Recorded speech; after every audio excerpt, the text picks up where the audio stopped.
He had everything: power, wealth, a perfect life on paper. But in a single shattering moment, Andrew Hartman lost it all until two strangers no taller than his waist offered him a hug that would change his life forever. Andrew Hartman had it all on the surface. At 38, he was the CEO of one of the fastest growing tech companies in New York City. He wore custom suits, rode in sleek black town cars, and closed deals worth millions before lunch. People admired him, envied him, even feared him. But behind the boardroom confidence and flawless public image, Andrew had been quietly unraveling. Years of pressure, isolation, and a marriage that had begun to rot beneath polite smiles were taking their toll. It was a late Thursday afternoon when it happened. He had just stepped out of a high-stakes meeting on the 45th floor of the company headquarters, having secured a game-changing partnership with an international firm. His executive assistant congratulated him. His team cheered. Andrew nodded mechanically, muttered something about needing fresh air, and walked toward the executive lounge. As he passed the tinted glass wall separating the lounge from a smaller meeting room, something caught his eye. At first he thought his mind was playing tricks on him, but no. There, only a few feet away, was his wife, Kelly, elegant, flawless Kelly, entwined in the arms of Tyler Reeves, Andrew's closest friend and longtime business partner. They weren't talking. They were kissing. Time slowed. His heart didn't shatter all at once. It cracked silently, like ice beneath a heavy boot, pressure building beneath his ribs. He stared for a few seconds longer than he should have, hoping, no, begging for it to be a mistake. Maybe it was a misunderstanding, an illusion, anything but what it clearly was. But Tyler's hand was on her lower back. Kelly's eyes were closed. It was real. Sickeningly real. Andrew turned without a word. No confrontation. No drama, just the quiet, instinctive flight of a man whose world had just fallen out from under him. He walked through the lobby in a daze, ignoring the greetings, ignoring the marble walls and gold elevators that once made him proud. Outside, the spring air was crisp, the sky an indecisive mix of blue and gray. He wandered a few blocks until he found a bench near the edge of a plaza, one of those sleek, modern concrete things meant more for appearance than comfort, and sat down. He didn't cry. Not yet. He just sat there, elbows on knees, hands clasped, staring at nothing. The light blue fabric of his tailored suit wrinkled slightly under the weight of his posture. But he didn't care. He didn't care about anything. Not the company, not the deal, not the betrayal he had just witnessed. There was an echoing hollowness inside him, a void that words couldn't fill. For the first time in years, the man who always had a plan, a schedule, a solution, had nothing. People passed by. A few glanced at him, the well-dressed man with a blank stare and broken soul, but no one stopped. And why would they?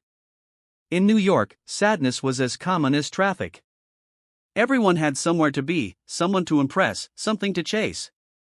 No one had time to sit with a stranger's pain. And yet, all Andrew could do was sit. He didn't know how long he'd been there. Minutes, hours, a lifetime, maybe.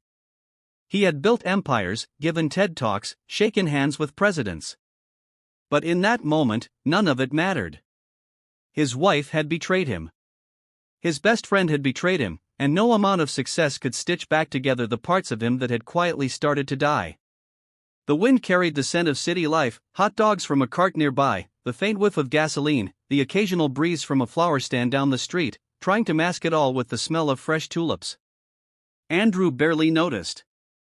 He was still sitting on that cold bench, arms resting on his knees, his expensive watch slipping slightly down his wrist. He hadn't moved for what felt like ages, locked in the numb paralysis that followed a deep emotional wound. The kind of pain that didn't announce itself with screaming or visible tears, but sat inside the chest like a cinder block pressing down, suffocating any attempt to breathe freely. He wasn't thinking clearly. In fact, he wasn't thinking at all. His mind had stopped running the usual calculations, projections, and contingency plans. Instead, there was a strange, dull silence between his ears. The kind of silence that follows a massive internal explosion. His vision was hazy from exhaustion and the sudden vacuum of purpose. The betrayal had been total, precise, and without warning. It left behind no room for negotiation, no opening for recovery, only loss. Then, without warning, he heard footsteps, quick and light, like a skipping rhythm on concrete.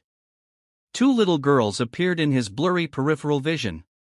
They looked about 6 or 7, identical in every way. Both had golden blonde hair tied into messy ponytails, bright blue eyes that mirrored the sky on a good day, and matching yellow t-shirts with cartoon suns on them. Denim skirts hung loosely over their knees, and their shoes lit up every time they took a step. They were laughing softly, whispering to each other as they approached, but their laughter slowed when they got closer to the bench. One of the girls tilted her head and whispered something to the other, who nodded with exaggerated seriousness. Then they both stepped closer to Andrew, still unsure but not afraid. "Mister," one of them asked, her voice careful but clear, "you look really, really sad." Andrew blinked slowly and finally turned his eyes toward them. His throat tightened. He didn't answer, not because he didn't want to, but because the simple truth of their words pierced him deeper than any betrayal. He looked at them and for the first time all day really saw something. Not just two children, but something light in a dark collapsing world. Innocence, curiosity, kindness. The other girl piped up less timidly this time. "Can we hug you just for a second?" He blinked again. The absurdity of the offer collided with the profound need awakened in him. He didn't speak, but he gave a small nod, a motion so restrained it was almost imperceptible. That was all they needed. The girls stepped forward without hesitation, one on each side, and wrapped their small arms around him as best they could. Their heads rested briefly on his chest, their little fingers pressing against the sleeves of his suit. They held him like they weren't afraid to give something, even if they didn't know what he had lost. Andrew's eyes closed. His lips parted as if to speak, but the words didn't come. Instead, something broke. Not violently, but gently, like a heavy dam slowly giving way to years of held-back water. His shoulders shook once, then again, and before he knew it, tears rolled silently down his face. He hadn't cried in over a decade. Not when his father died. Not when the company almost collapsed in 2015. Not when he'd spent anniversaries alone. But now, because of two strangers no taller than his waist, the tears came freely. After a moment, the girls stepped back. One of them smiled, her teeth slightly crooked. "Our mom says hugs fix bad days, and sometimes they fix bad people, too." The other added, "She says kindness is free and it's for giving away even when people don't ask." Andrew managed a hoarse whisper. "Thank you. I needed that more than I can say." They gave him a thumbs up as if he'd passed some secret test. Then, without another word, they skipped away down the sidewalk, giggling again, their light-up shoes blinking with every step until they disappeared into the crowd. It was over in less than 2 minutes, but those 2 minutes rewrote something inside him. He remained on the bench for a while longer, still processing it, the warmth of that hug lingering like a quiet echo on his skin. As the street resumed its usual rhythm, and the city swallowed him once more, Andrew sat straighter. Not fully healed, not yet. But something had shifted, something small, something human. And for the first time that day, he allowed himself to wonder just a little if he might find a way through this. That night, Andrew barely slept. He lay in his luxury apartment, sprawled across sheets that once felt comforting, but now felt sterile and cold. The skyline view outside his floor-to-ceiling windows sparkled with the usual city lights, but none of it reached him. His mind kept returning, not to the betrayal, not to Kelly's lips on Tyler's neck, not to the boardroom power moves, but to two small, warm arms wrapping gently around him and a child's voice saying, "Our mom says kindness is for giving away." Those words looped in his head like a melody, both soothing and haunting. He didn't know why it had affected him so deeply. Maybe because it came without expectation. No one had wanted anything from him in that moment. They had just given. By morning, there was a decision. It wasn't conscious at first, but it rose in him like something ancient, an instinct, a need. He had to find them again. He didn't know why exactly or what he would even say, but he couldn't ignore the feeling that they had pulled him back from a dangerous edge. He had felt something awaken in himself that day, something he hadn't felt in years. Not ambition, not pride, something more basic, something human. He didn't tell anyone what he was doing. No one at the office, no driver, no assistant. He dressed in simple jeans and a hoodie, pulled a cap low over his eyes, and returned to the spot where everything had cracked open. The bench was empty. The plaza buzzed with its usual mix of tourists, delivery guys, and professionals juggling coffee cups and phones, but the two girls were nowhere to be seen. He stayed there for hours, scanning every face, every small figure, every flash of yellow or denim. Nothing. He came back the next day and the next. For 4 days in a row, Andrew abandoned the world that had once defined him. No meetings, no calls, no emails. His assistant left him 22 voicemails by the end of the week, but he didn't answer a single one. Eventually, he realized he'd need help. So he called building security quietly, discreetly, not through official channels, but by slipping the head of security a generous tip and a soft request. Footage from the plaza outside the building 2 days ago, late afternoon. It took some time, but eventually they found what he was looking for. He sat in the small office with the grainy footage on repeat. There they were, the girls, yellow shirts bouncing as they skipped past the fountain.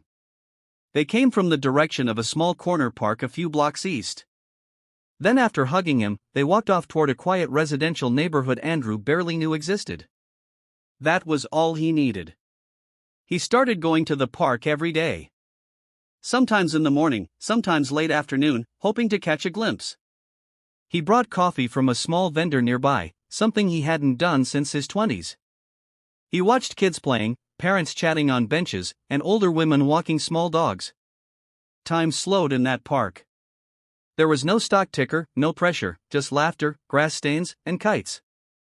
Still, the girls didn't come. But something about being in that space made him feel closer to them.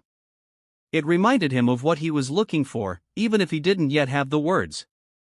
After almost a week, he was sitting on a shaded bench pretending to read a newspaper when he heard the unmistakable sound of light-up sneakers tapping against the pavement.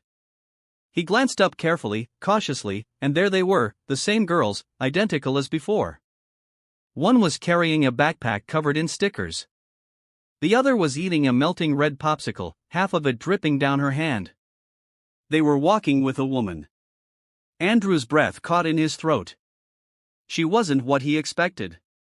The mother, presumably, wasn't polished or professionally dressed like the women in his circles. She wore a faded gray t-shirt, a long cotton skirt, and her hair was tied back loosely. But there was something steady in her face, something grounded, a quiet strength. She looked like someone who didn't have time for anything unnecessary. And yet she moved with warmth. He didn't approach right away. He watched from the bench as the girls climbed the monkey bars, shouting to each other while their mother sat on the grass, cross-legged, reading a library book with a bent spine. It took him several long minutes to work up the courage. But eventually, he stood, walked slowly across the park, and stopped just a few feet away. "Excuse me," he said, voice softer than usual, almost uncertain. "I think your daughters hugged me the other day." The woman looked up, eyebrows slightly raised. Her expression wasn't suspicious, just curious. "They came up to me outside an office building," he explained quickly, trying not to sound strange. "I was having a really difficult day. They didn't know me, but they saw I was upset. They offered me a hug. I didn't even say anything. I just nodded and they did. They hugged me." A long silence passed. Then she closed her book gently and gave him the faintest smile. "Yes," she said. "That sounds like them." Andrew stood there, unsure of what to do with his hands, what to say next. He had rehearsed something the night before, something about gratitude and fate and change. But now standing in front of the woman whose children had unknowingly reached into his soul and shaken it awake, the words scattered. "I just wanted to say thank you," he finally managed. "Not just to them.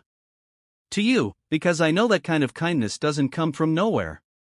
The woman looked up at him again, this time longer. Her eyes were tired, but kind. Then she nodded once. "You're welcome," she said simply. "I teach them that people don't always ask for help when they need it.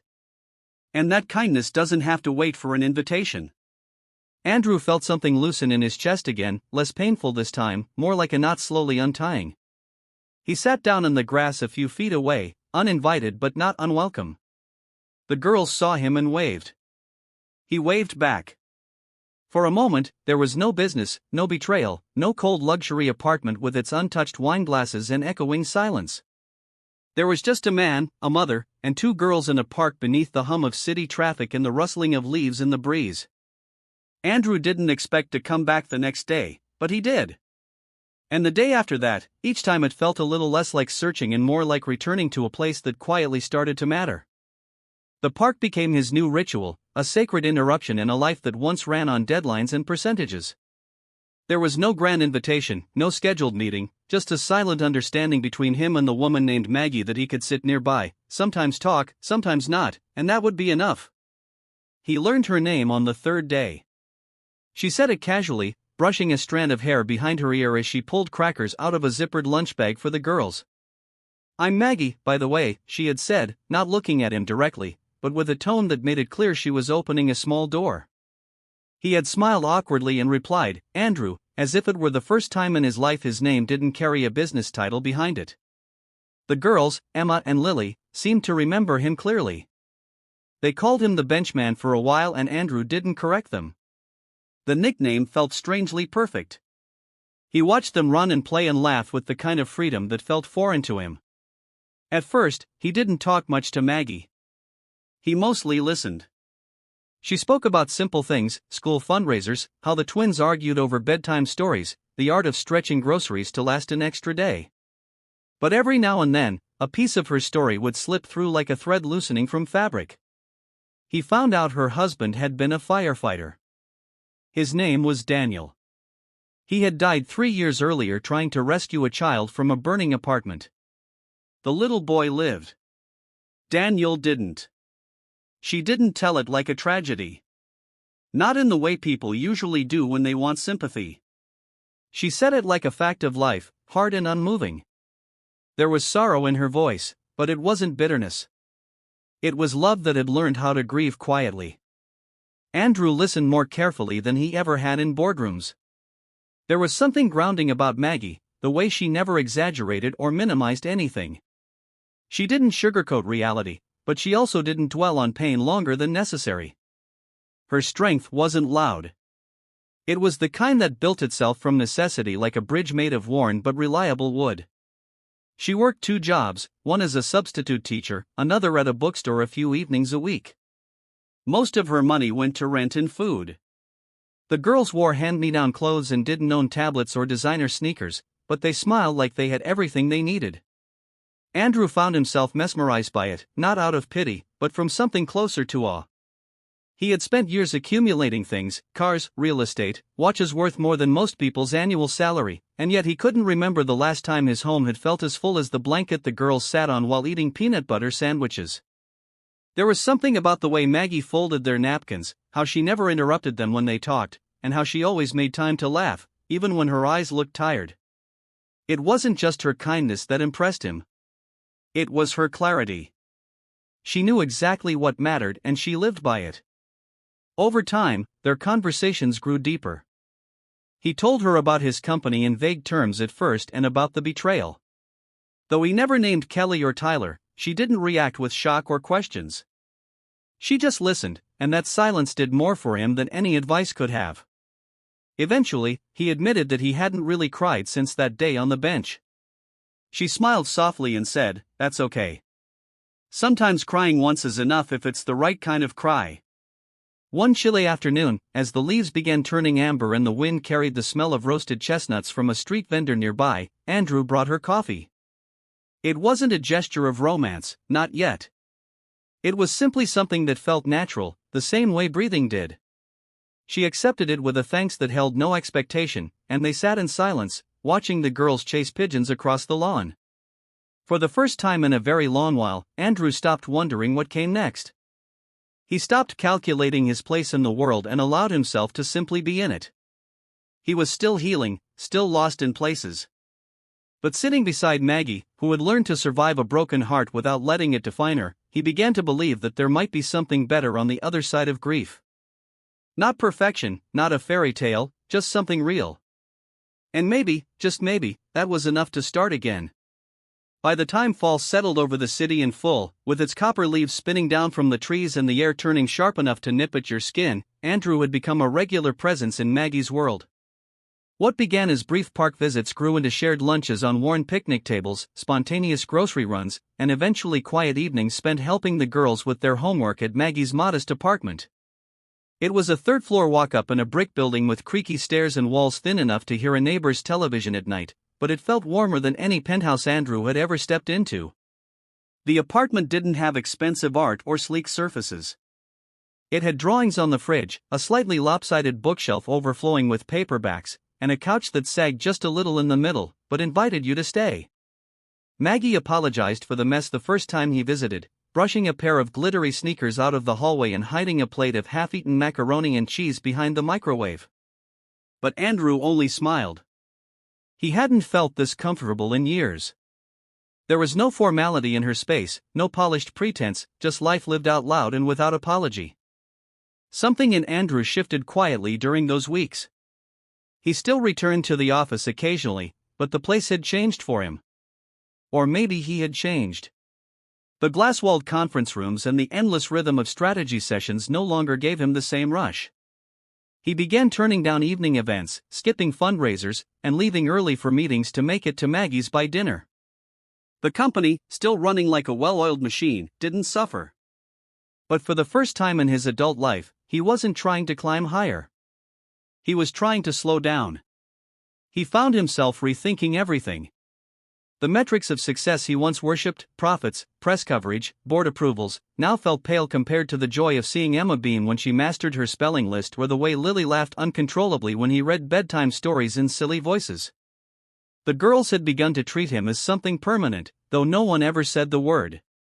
He was simply there, picking them up from school when Maggie was stuck at the bookstore, fixing the leaky faucet in the kitchen, attending the fall festival at their school and helping run the cupcake booth awkwardly but proudly.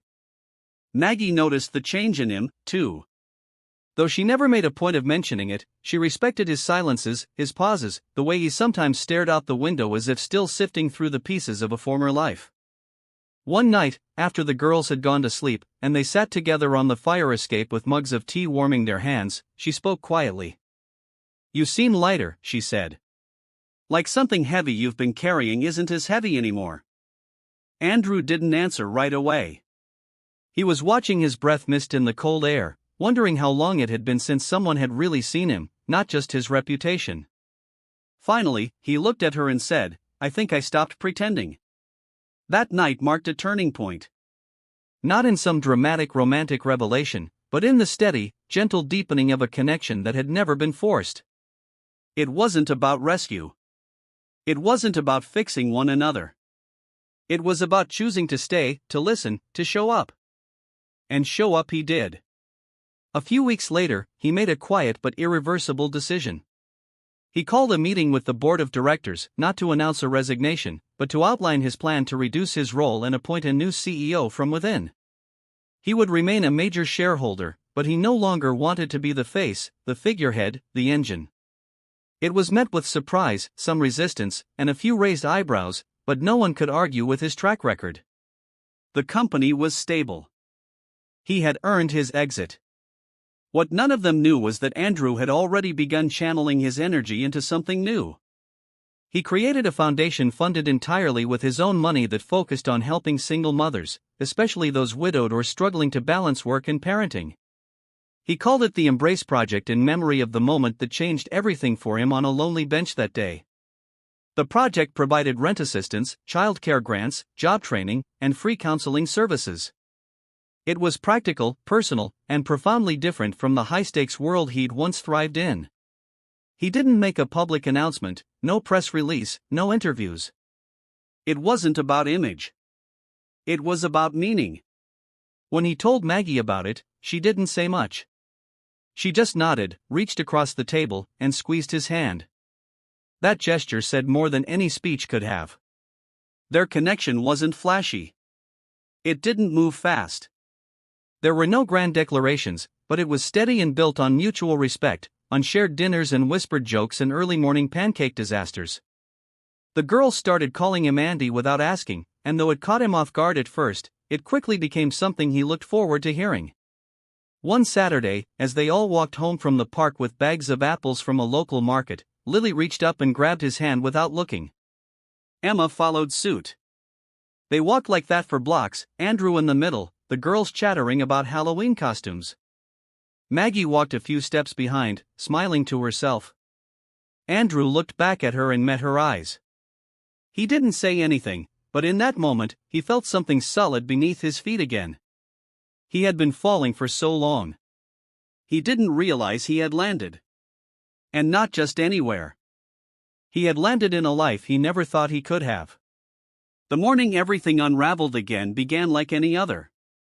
Andrew was sitting at the kitchen table in Maggie's apartment, a chipped mug of black coffee in one hand and a pencil in the other, helping Emma correct a math worksheet while Lily hummed quietly as she colored on the floor. The apartment was filled with the quiet music of an ordinary life, faint laughter from upstairs neighbors, the whistle of a kettle, the rustling of paper, and soft footsteps. Maggie had already left for her morning shift at the bookstore, and Andrew had promised to stay with the girls until lunchtime. It was becoming routine now, in the best way. He'd begun to imagine what it might feel like for this to be every day. His phone, long forgotten on the counter, buzzed repeatedly. At first, he ignored it until the vibrations became insistent enough to break the peace. He stood reluctantly and picked it up, intending to silence it without checking the screen. But then he saw the notifications, calls, and messages from his assistant, from board members, even from old colleagues he hadn't spoken to in months. His chest tightened. Something had happened.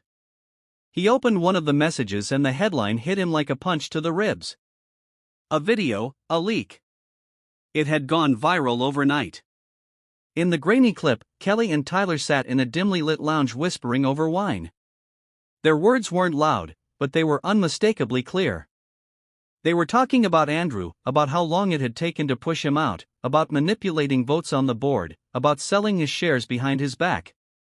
It was the kind of betrayal that went far deeper than the affair. It was calculated, professional, deliberate. Kelly had smiled as she said, he was always too soft where it counted.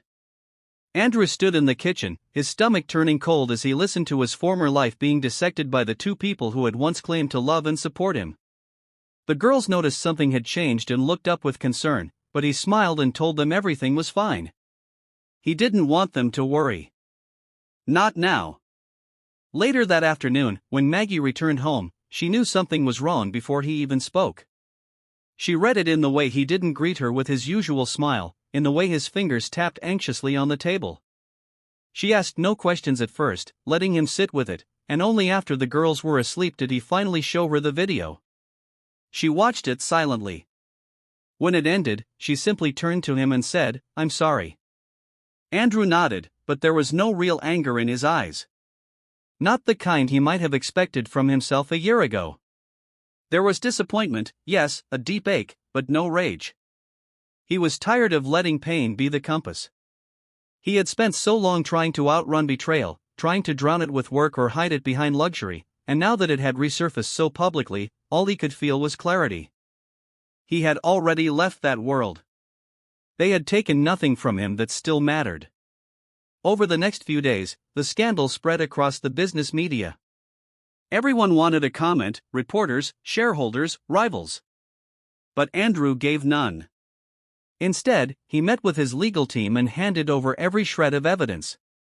He gave them one simple instruction. Handle it with dignity. No press conferences, no public shaming, just facts, just truth, privately. His attorneys moved fast. They filed a lawsuit, collected testimony from other board members, and gathered enough documentation to prove a pattern of deception. Tyler and Kelly's carefully constructed empire began to crack. Investors pulled out. Partnerships dissolved. Public trust vanished almost overnight. The very company they tried to steal crumbled under the weight of their arrogance. Andrew could have watched it all unfold with satisfaction. A younger version of himself might have, but instead he chose to walk away from it entirely. He sold the last of his shares and donated half the profits to the Embrace Project. He used the rest to quietly buy a small property near the city limits, a modest house surrounded by trees not far from where Maggie had grown up. It wasn't flashy, but it was theirs. The girls knew something had happened, but Andrew never told them the full story. Instead, he taught them something else. How to rise above cruelty, how to answer betrayal with strength, how to protect what truly matters. They saw it in the way he never spoke ill of Tyler or Kelly. Only said, some people get lost chasing the wrong things, and left it at that. It was a kind of strength Maggie admired deeply. Not the forceful kind, not the kind that crushes, the kind that withstands, the kind that quietly refuses to be defined by someone else's actions. She told him one night as they lay side by side under a threadbare quilt in the house they would soon call home, what they tried to destroy, it wasn't you. They only destroyed the image they made of you. But the real you, that man, is still here. Andrew reached for her hand in the dark. He didn't need to respond. She already knew. The life he had once built had collapsed. But the one he was building now, quiet, honest, rooted in love, was made of something much stronger, something that couldn't be stolen. Spring returned slowly, as if the city itself needed time to thaw after the bitter weight of winter. The trees along the sidewalks began to blush with pale green buds, and the park where Andrew had first met Emma and Lily came back to life with children's laughter, the scent of street food, and bird song woven into the morning air. The world was blooming again, and so it seemed, was Andrew. He had spent the past months not rebuilding, but beginning entirely anew. The modest house he had purchased just outside the city was no longer just a quiet escape from chaos. It was home. There were still boxes left unpacked in the hallway, and the furniture didn't match. But Maggie had painted the kitchen a soft yellow, and the girls had decorated the living room walls with crayon drawings and paper stars. It wasn't curated or perfect, but it felt real, and that made all the difference. The routines they created were simple. Maggie prepared breakfast while Andrew packed school lunches. The girls fought over which shoes to wear and who got to feed the cat first. They planted vegetables in a tiny garden that might never grow properly, but no one minded. Evenings were slow and sweet. Books, puzzles, stories by the fireplace. Every once in a while, Andrew would catch himself smiling at something small. The way Maggie hummed while folding laundry, or how the girls whispered secrets to him like he was their co-conspirator. These things used to seem like background noise to other people's lives. Now they were everything. It was during one of those evenings, as they all sat in the backyard watching the fireflies appear one by one, that the idea took root in Andrew's mind. He hadn't planned it. There had been no grand romantic blueprint, no timed proposal. But as he sat beside Maggie, her head resting lightly on his shoulder and the girls curled up in a blanket at their feet, he realized he didn't want this to be a chapter. He wanted it to be the whole story. He waited a week before he spoke to the girls. They were in the kitchen helping him bake cookies, flour dusting their cheeks like war paint. He knelt down to their level, took their little hands in his, and asked very seriously, "How would you feel if I asked your mom to marry me?" Emma gasped and dropped her spoon. Lily blinked, then whispered, "Forever married?" He nodded. Yes, forever. They didn't even hesitate. Both girls threw their arms around his neck and squealed. Do it. Do it today. He didn't do it that day, but he didn't wait long. The following weekend, he brought them all back to the park. The same bench, the same spot. He packed a picnic and pretended it was just another family outing, though his heart beat a little faster with each passing moment.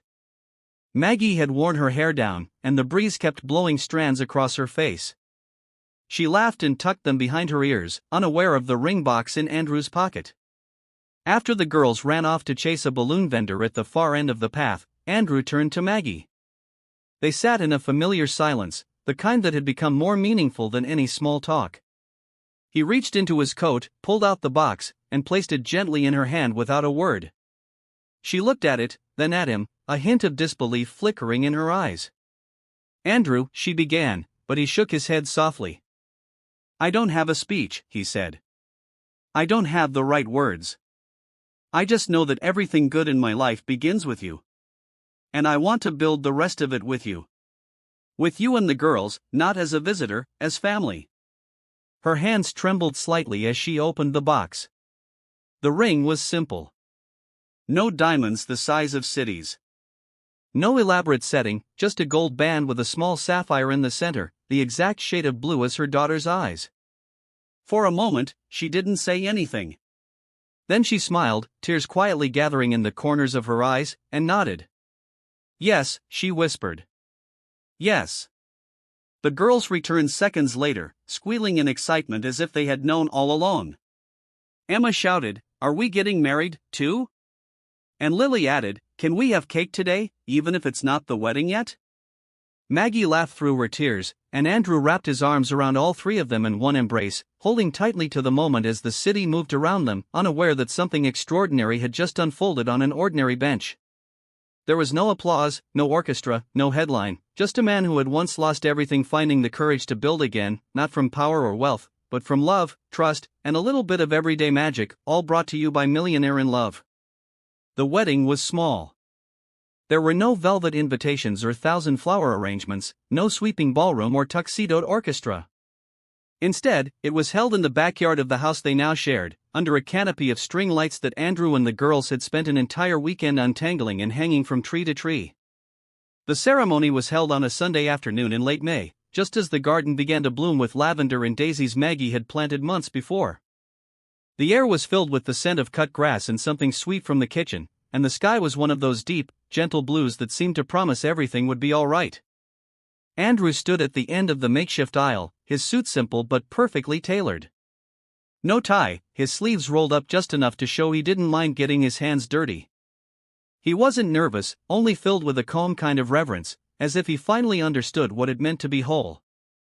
Emma and Lily, in matching white dresses with flower crowns they insisted on making themselves, skipped ahead of Maggie, tossing wildflowers into the air with gleeful abandon.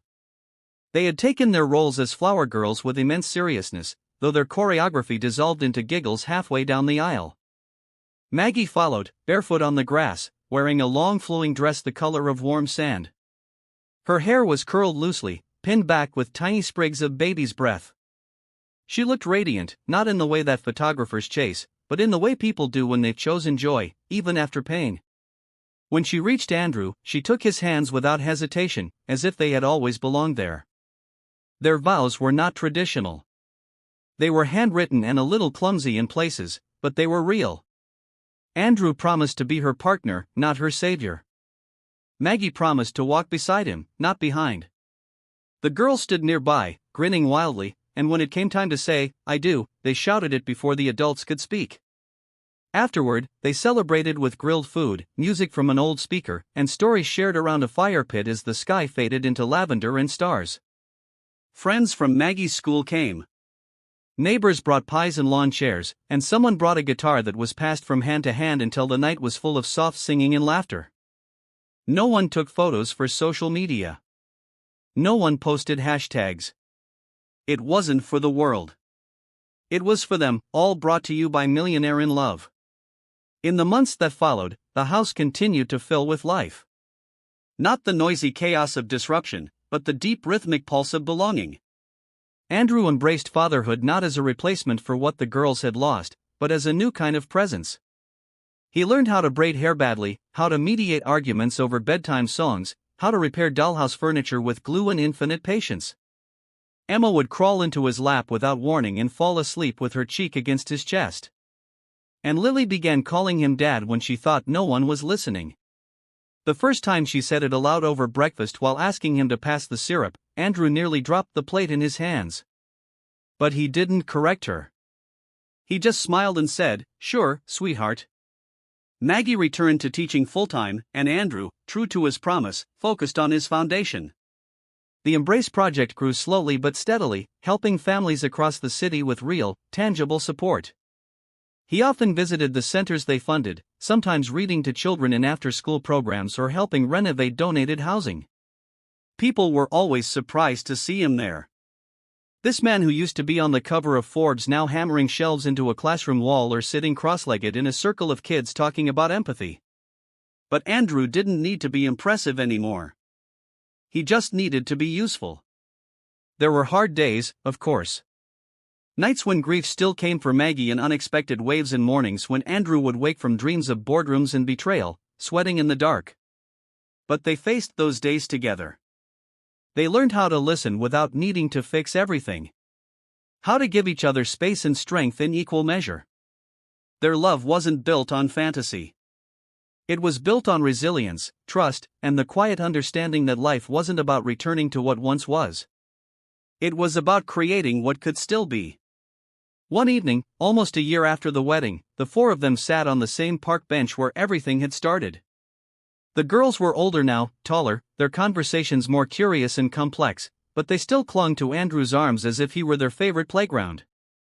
Maggie rested her head on his shoulder just as she had before, and they watched the sun sink low behind the buildings, casting long shadows across the grass.